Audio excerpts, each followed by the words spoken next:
Tibetan Buddhism is a way of life for the people of Litang.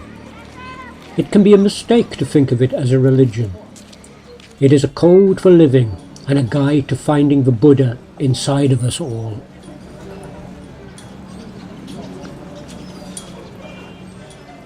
From cradle to sky burial, rituals of concentration are practiced every day.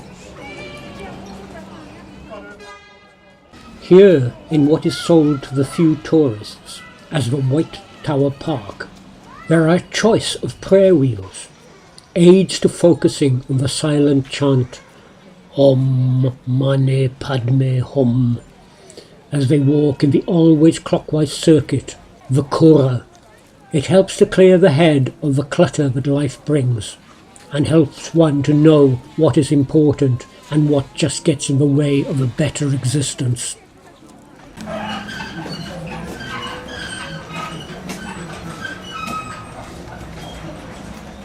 At the end of the Kora around the White Stupa's temple are benches where the old and very young can rest after completing many circuits. The more circuits completed, the stronger the prayer. Prayers are requested for help to be given, usually to others rather than oneself. Inside the temple, a massive prayer wheel is being constructed. It is like nothing I have seen before, and it will take dozens of people to turn the huge cylinder. The wheels are normally filled with small prayers. This one could hold 1,000,000 hopes and wishes for the people of the Tibetan plateau. Many artisan monks are working on embellishing the temple. Where the money is coming from is a mystery.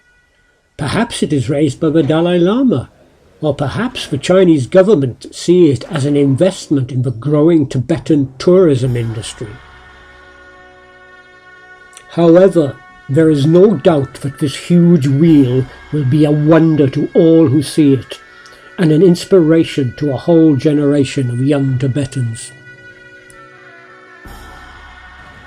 Outside the temple the rain has come, but the Kora continues. I am here at the beginning of summer.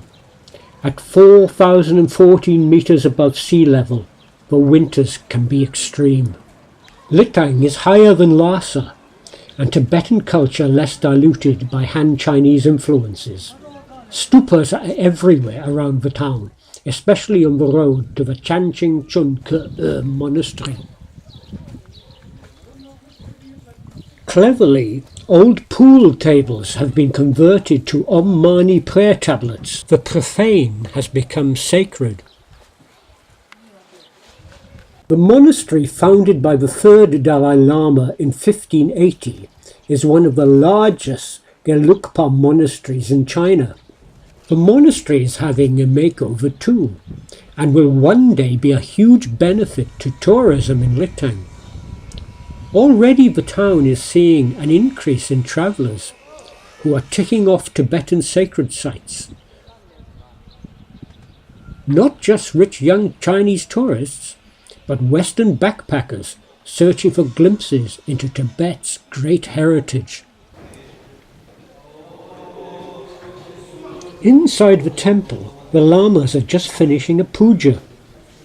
They have been very welcoming to us.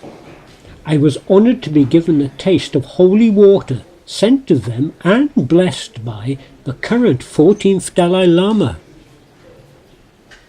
The Dalai Lama is the centre of Tibetan Buddhism.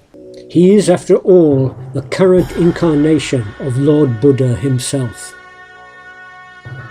Having heard stories of the banning of images of His Holiness in China, you can imagine my surprise as I approached the High Lama's throne. There, on the throne and dressed in his finery, is an image of a Dalai Lama in exile. This is where he should be.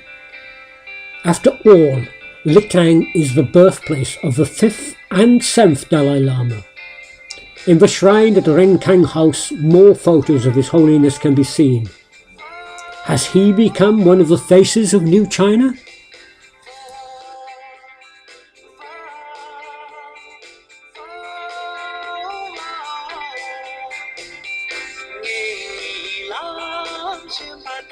come.